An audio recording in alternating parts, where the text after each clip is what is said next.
Hello. Today I'm coming to you with a special message of encouragement for writers and all of you who have dreams and work hard to achieve them. This is a children's book that I stumbled onto called The Most Magnificent Thing, and it is by Ashley Spires, and it's quite adorable. I'm going to read it to you. The Most Magnificent Thing.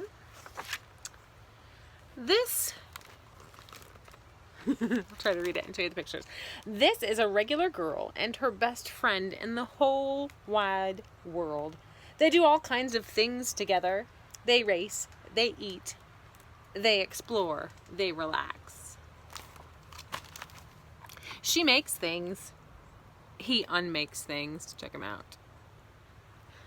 One day the girl has a wonderful idea. She is going to make the most magnificent thing.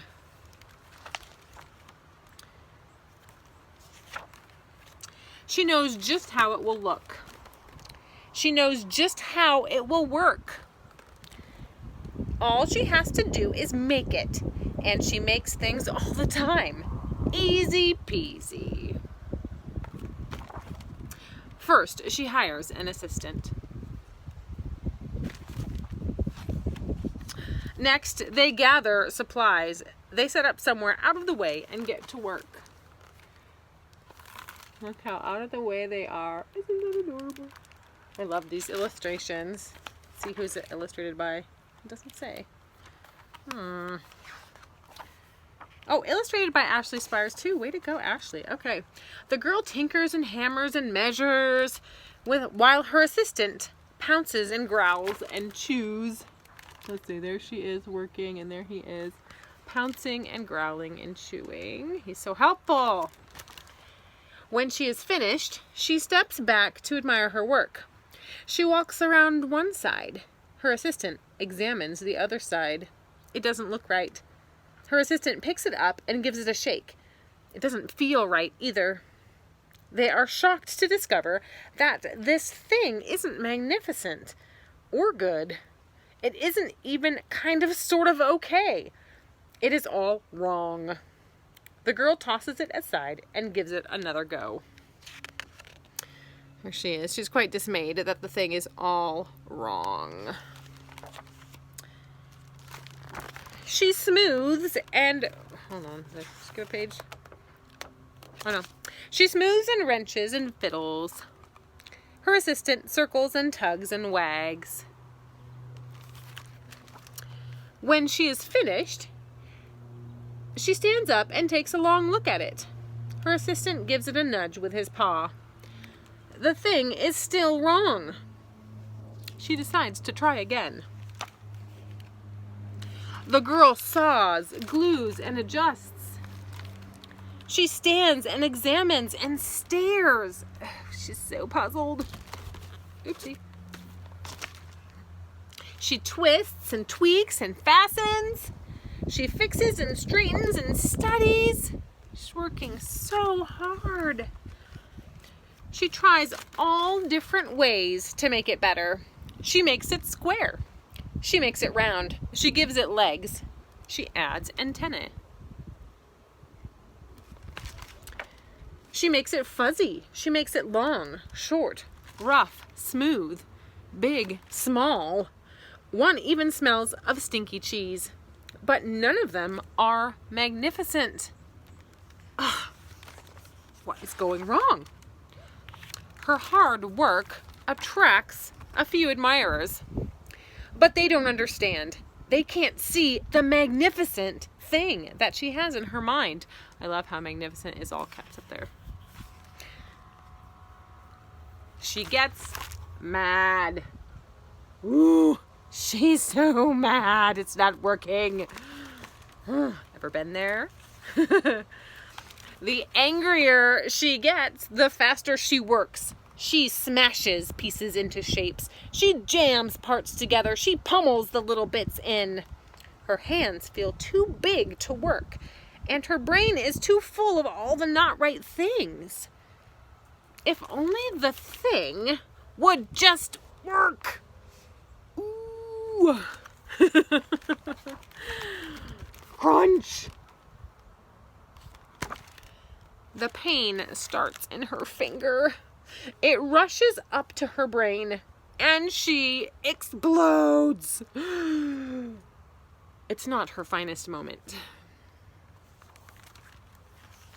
Ever been there? Writers, creators?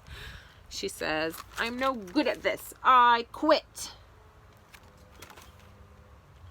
Her assistant suggests a walk. Isn't it nice to have an assistant? Don't we all need one? The walk is not much help at first.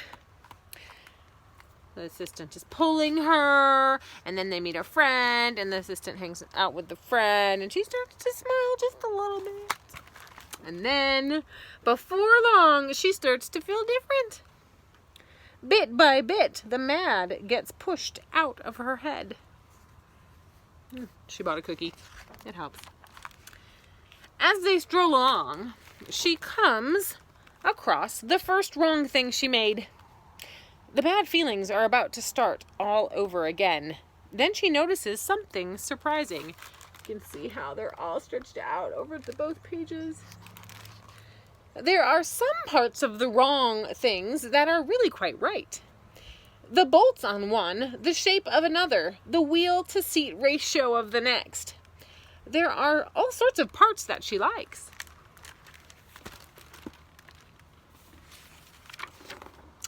By the time she reaches the end of the trail, she finally knows how to make the thing magnificent. She gets to work. She works carefully and slowly, tinkering, hammering, twisting, fiddling, gluing, painting. Her assistant makes sure there are no distractions. Like he's chasing away a little squirrel. And these people are looking at her other thing, saying, this is the perfect thing to ward off bears. This will stop that leak. This one's all wet. And like this guy's getting away with something there of hers. The afternoon fades into evening. Finally, she finishes. She alerts her assistant. He's starting to look a little bit impatient and bored, isn't he? She's done. She's done though. This is exciting, guys. The pair take a good long look. It leans a little to the left. I'm not showing you yet. And it's a bit heavier than expected. The color could use a bit of work too, but it's just what she wanted. Oh, look what she made. Isn't that adorable? It says, they climb aboard and take it for a spin. They are not disappointed. It really is the most magnificent thing. And that is The Most Magnificent Thing by Ashley Spires, and illustrated and written by Ashley Spires. I loved this book so much. It is such a true story of a journey of creating something magnificent. It's hard work, and it doesn't turn out the way you want it to for a really long time. But if you don't give up, you will get there in the end. And this is my favorite right here. I love this. Writers out there, how many of you have this many drafts of your book? Anyone? Anyone? If you do, know that keep at it, and you will someday, eventually, find all the pieces that work and get your most magnificent thing. So I hope this book inspired you to keep at it, to not give up, to take breaks, to have an assistant to help you. And if you enjoyed this book, you can go buy this book. It is darling. I got it at my library, and I think I'm going to need to own a copy. So I will likely buy it the next time I have some money in my book budget. So check it out, and I hope this encouraged you today. Keep on writing.